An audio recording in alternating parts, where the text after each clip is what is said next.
Sheesh, where do I even begin with this crazy story? I guess I'll start from the top. My name's Erica and I'm 46 years old. I've been a single mom to my son Ruben for basically his entire life after his deadbeat father up and left when the kid was just 5 years old.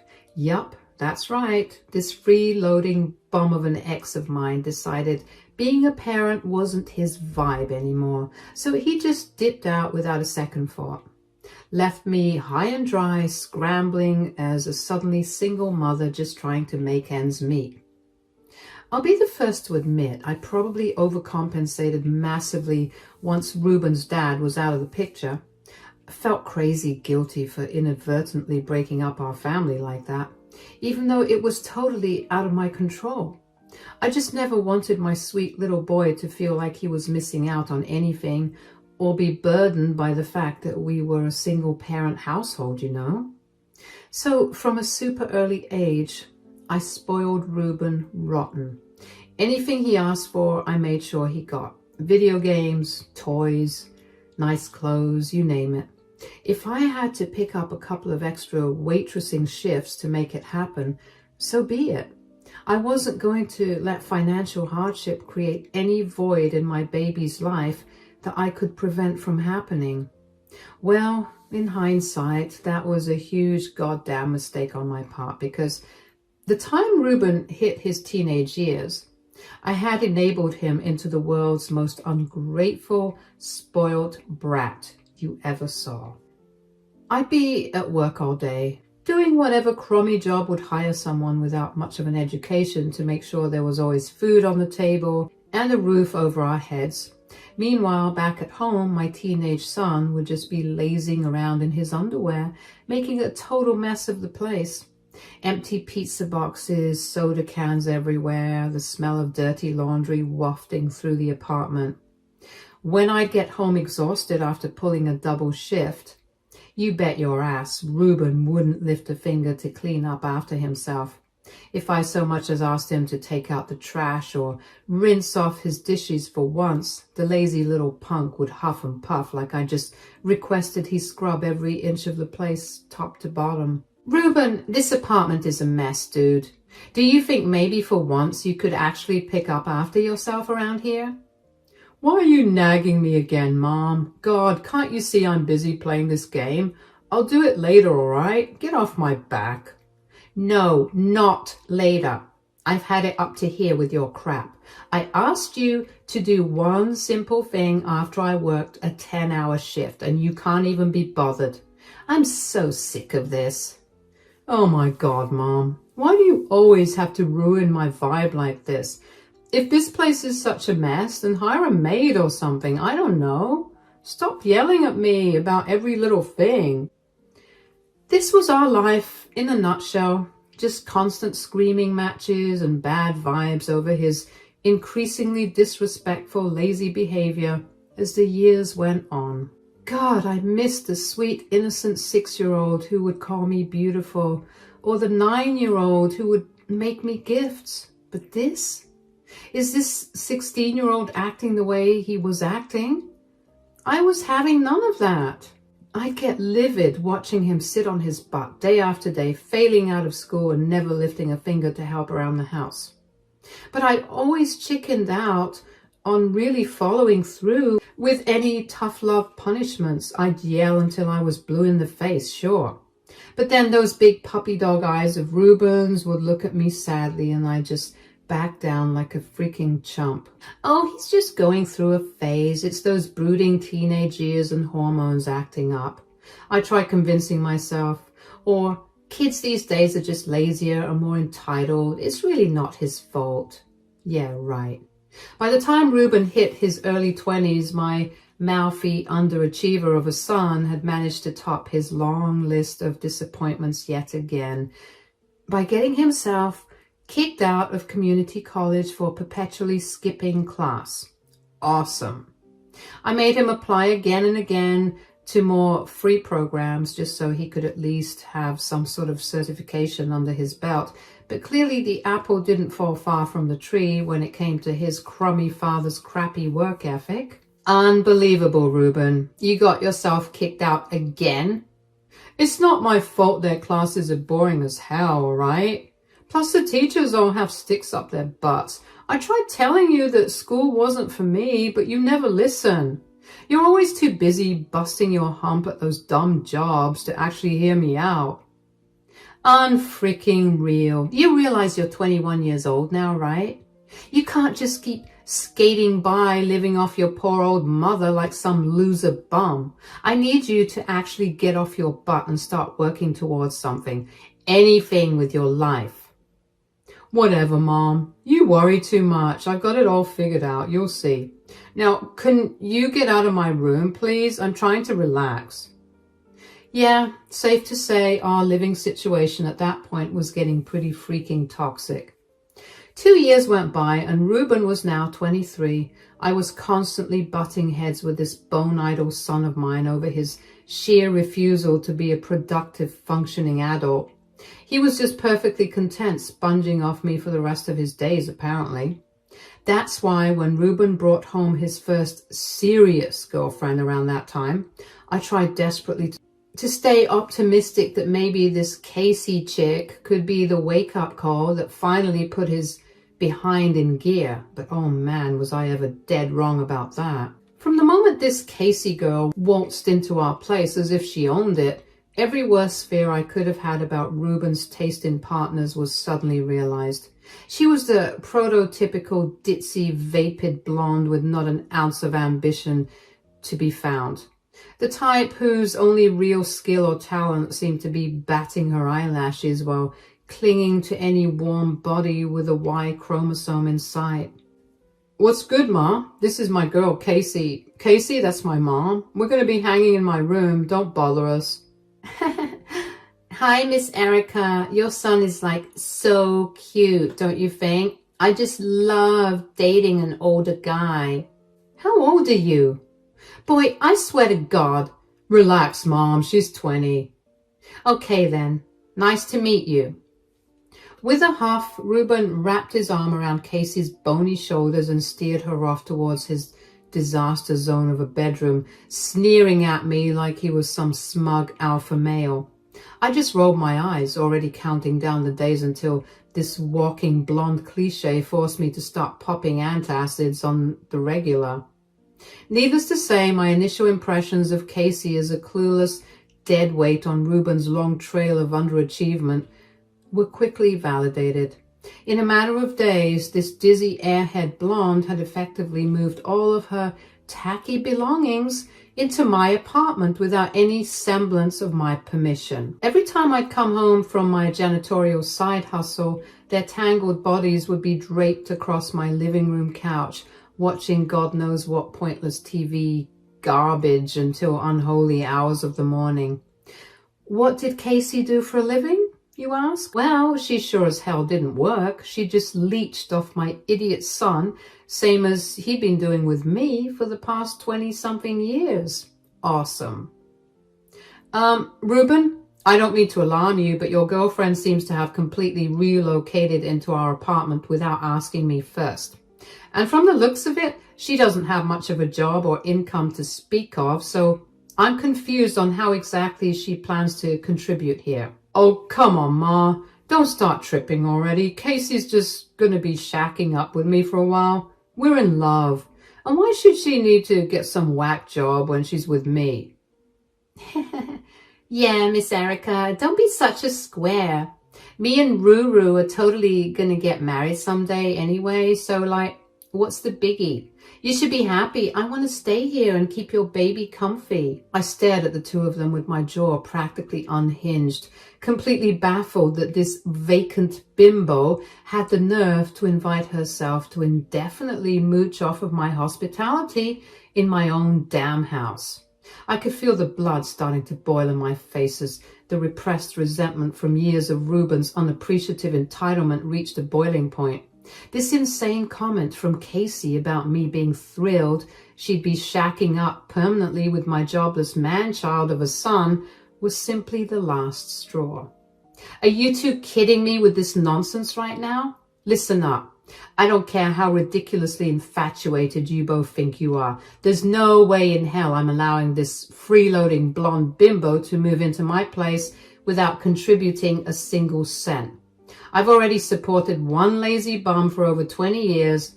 I'll be damned if I take on another. Yo, chill out, Mom. What the hell? Why you gotta be disrespecting my girl like that? Casey ain't no bum. Miss Erica, that was so mean. I can't believe you'd say something like that about your future daughter-in-law. Future daughter-in-law? Oh, Lord, give me strength. This is completely unacceptable. You hear me? Reuben, I put up with your lazy butt taking advantage of my hospitality for far too long as it is. But I'll be damned if I let this clueless, no ambition having leech try to set up the same parasitic living arrangement in my home. Where are her parents, huh? Casey started bawling at that point, frantically looking to Reuben for support, as those empty eyes of hers welled up with crocodile tears. I almost started to feel a tinge of guilt for unloading so harshly, until I remembered that this was my home she'd callously invaded without a second thought. Meanwhile, Reuben's face had contorted into the familiar brooding mode, the vein on his forehead pulsing like it always did whenever I tried enforcing any sort of rule or order in his life. I could practically see the steam fuming out of the kid's ears. Are you kidding me right now? You're going to kick my girl out of here when she hasn't even done anything? God, you're such an uptight hag sometimes. I can't deal with it. You watch your mouth when you're talking to me in my house, you hear me? I've enabled your lazy behind for way too long as it is.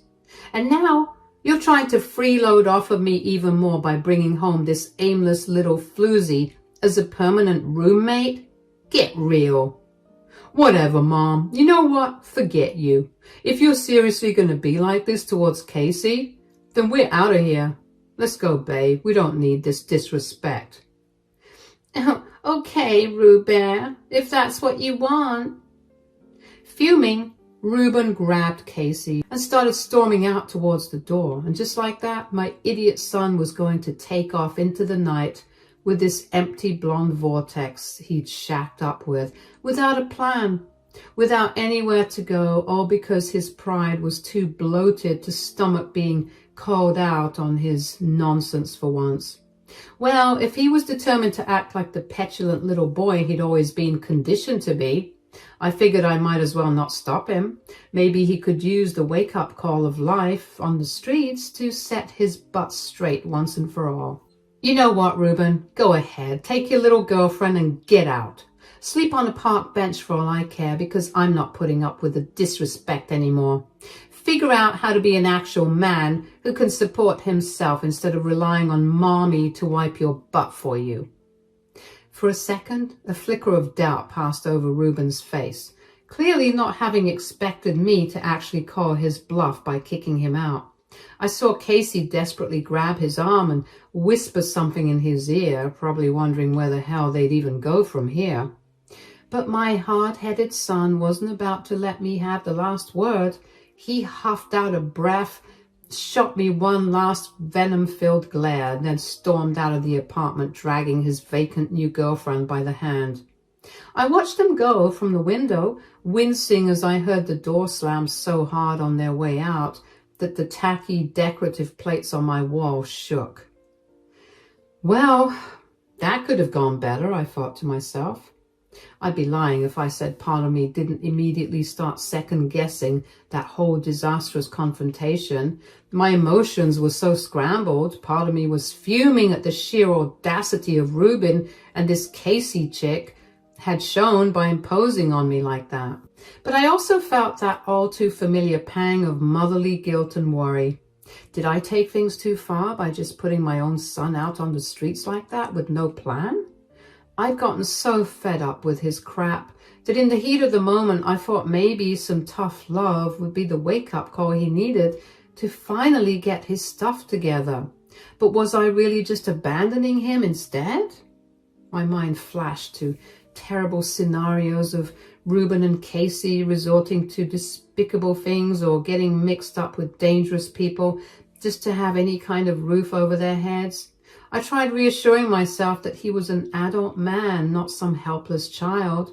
Still, my maternal instincts were difficult to shake no matter how old he got.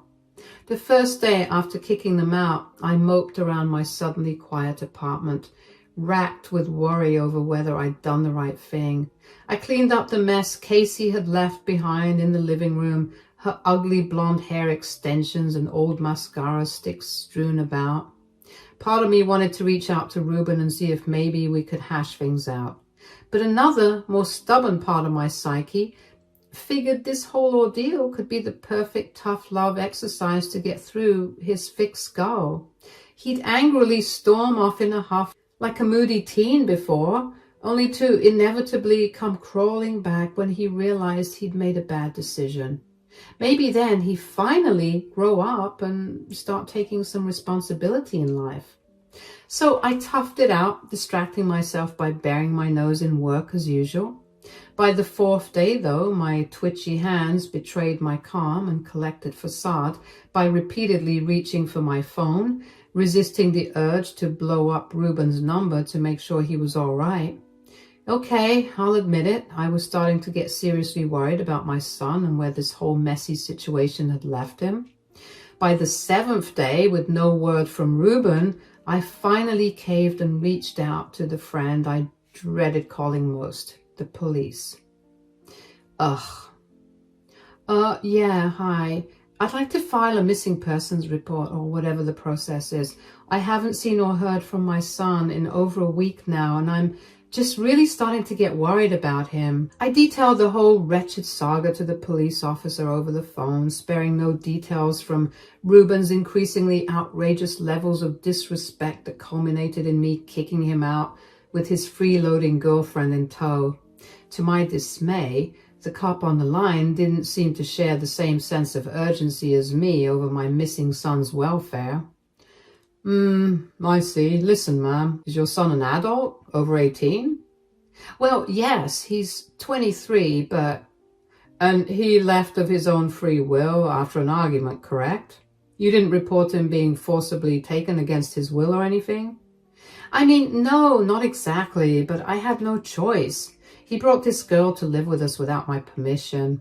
I kicked him out in anger, but I never thought he'd be gone this long. It's not like him at all. I'm worried he could be in real trouble somewhere.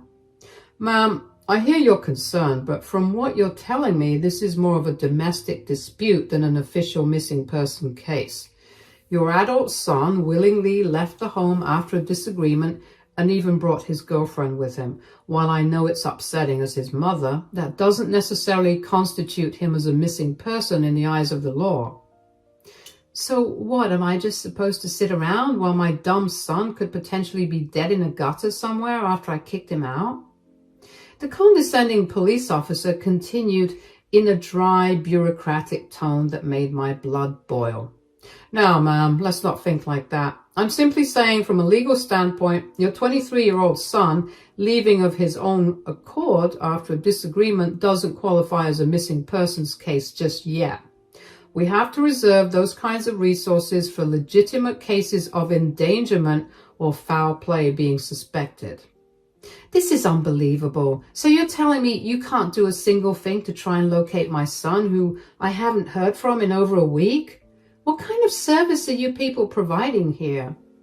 I sympathize with your situation, ma'am. I really do. But we can't devote missing person resources to situations like this where an adult voluntarily leaves home after a dispute, even if it's against your wishes as their parent.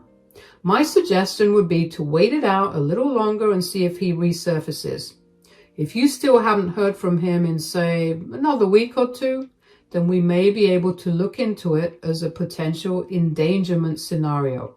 But for now, there's not much more we can do. I'm sorry. The officer's dismissive, rigid tone made me feel completely dejected and helpless over my missing son's situation. I hung up the phone, drained, struggling not to let panic completely overtake my frazzled emotions. Where the hell could Ruben have gone? And with that useless ditz Casey in tow, no less. Sure, he was an adult, as the cops had snidely reminded me, but watching him revert right back to that petulant, hot-headed teenage mindset before storming out still made him feel so childish and naive in my eyes. Like, there was no way he could possibly survive out there on his own, let alone look after some hopeless princess like Casey, too. Over the next several days, I was an absolute wreck, fretting over Ruben's well-being and where he could be. My thoughts spiraled to the darkest possible scenarios. What if he really was lying cold and alone in some back alley after getting mixed up with nefarious people? I'd obviously given up on not texting him at this point. I was blowing up his phone, but there was no response, nothing. What if something terrible had happened? What if he got hit by a truck or gotten to the point of trying to support himself and Casey through illegal, dangerous activities? The nauseating visions wouldn't stop spinning through my head. Unable to be productive around the apartment, I decided to busy myself by taking on extra cleaning shifts at the office buildings where I worked. It was mindless work, but at least it took my mind off the worrying for brief periods. Any downtime, though, and my thoughts would instantly revert right back to Ruben. Then, a little over 2 weeks after our heated argument, one of my co-workers gave me a tip that shook me to my core. They claimed to have spotted my son begging for spare change downtown with some ditzy blonde on his arm. My heart sank into my stomach. But at the same time, I felt a sense of relief just knowing he was seemingly still alive and accounted for out there. The next day, I decided to leave work early and take a little trip downtown myself based on where my co-workers said they'd seen Ruben and Casey. Sure as heck, there was my grown-ass son sitting on an overturned milk crate, hand outstretched while slowly rotating a tarnished styrofoam cup full of change. That vacant look of Casey's was equally unmistakable as she sat listlessly next to him on the dirty sidewalk. Despite the wave of anger I felt at catching them in such a lowly scenario, I forced myself to hold back from flying off the handle and starting a scene. That clearly wouldn't help anything. Instead, I approached them calmly, folding my arms across my chest as I studied the pair's sunken faces and grungy appearances. Well, well, isn't this a sight to see? Tell me, son, is this the exciting life of freedom and independence you wanted so badly? Ruben startled at the sound of my voice, his sunken eyes growing wide with surprise and panic as he registered my presence. He moved to stand up quickly, wincing from having his legs cramped in that same seated position for who knows how long. Mom, what are you doing down here? Me? Oh, nothing much, just trying to locate my son who's been missing for 2 weeks while proving the police wrong about me overreacting for once. Looks like you've been keeping nice company during your little vision quest too, I see. I felt a twinge of pity as Casey lifted her dull gaze to meet mine, looking hollow and confused by my sudden appearance. God, what a lost soul. I really hope she didn't let this loser drag her down too much further. Oh, hey, Miss Erica. Fancy meeting you here. Been a cool little vacay from the rat race. You know how it is. Uh-huh, sure thing, sweetie. Listen up, you two. Your little Renaissance fair ends today. I'm taking you both back home with me right now before either of your brain cells starts turning to mush from whatever fumes you've been inhaling out here. Are you kidding me right now? You kicked me out onto the streets over some stupid fight, so that's what I do. Start living on the streets. Ain't no fang. And now you want to act like you're all of a sudden concerned about me? Forget it, Mom. I've got this lifestyle handled. I couldn't stop myself from barking out a bitterly sarcastic laugh right in Ruben's face. Oh, he had things handled, did he? By aggressively surviving off pennies and funky sidewalk sleeping bags. I've seen more together hobos than this. Still, despite wanting nothing more than to berate him for being so hopelessly out of touch with reality, I took a deep breath and recentered myself. At the end of the day, he was still my flesh and blood, and I needed to be the mature one here for both our sakes. Son, whether you want to admit it or not, you've completely bottomed out here. I get that you're trying to prove some kind of point to me or to yourself maybe.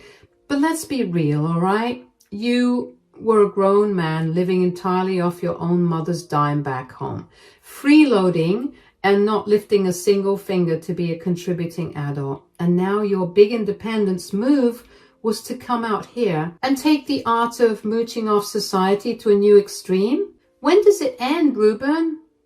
I looked him dead in the eyes, so looking for any trace of pride or bravado left as his shoulders slumped in resignation, but I pressed on, knowing it was for his own good. You can try to act all tough and unfazed by this life, but we both know that's not the future either of us wants to see you relegated to. This is just pathetic, plain and simple. So here's what's going to happen. You and Bevis and Butthead here are coming back home with me right now, getting cleaned up, and we're going to have a serious family discussion about growing the hell up for once in your life before all your potential is completely flushed down the drain. Maybe then we can start salvaging some of the dreams and aspirations I thought you'd want for yourself, instead of decaying into a bunch of gutter trash. Understand me? Reuben opened his mouth as if to protest, but seemed to think better as he absorbed the concerned but stern tone of my ultimatum. He closed his eyes, nodding slowly as the weight of his recent life choices appeared to be descending on him all at once. Casey just looked back and forth between us, her usual vacant expression making it impossible to gauge if any of this was truly registering. I figured I'd let Reuben be the one to break the reality to her. He was the idiot who dragged her down into this squalor with him in the first place. With a resigned sigh, my son began gathering the meager belongings they'd accumulated in their weeks living on the streets. I spotted him stuffing a wadded-up McDonald's bag filled with their pitiful panhandling change into his ratty backpack. Had he really sunk to a point of homelessness where even spare coins meant that much? It was a sobering sight to see. The ride back to my apartment was silent and uncomfortable. The three of us crammed in the back seat of a Lyft I'd ordered. Reuben avoided making eye contact, staring out the window with a brooding look, while Casey dozed slightly against his bony shoulder. I couldn't wait to get them into a shower. The pungent stench wafting off them was absolutely rancid. Once we arrived back home, I immediately put them both up in the bathroom to get cleaned up, demanding they strip out of their skanky street clothes so I could douse them with soap and hot water. Despite Reuben's mumbled protests about not being a baby, he knew better than to argue too hard after the reality check I'd just given him. For the next month, things were tense but relatively stable. Reuben stayed brooding in his room most days while Casey lazed around the apartment. I didn't approve of their lifestyle, but I told myself I had to pick my battles. At least they had a roof over their heads. Then one day, I came home from work and was shocked to find my suitcases sitting outside the apartment door. When I went inside, it looked like a tornado had torn through. Casey's tacky belongings were strewn everywhere.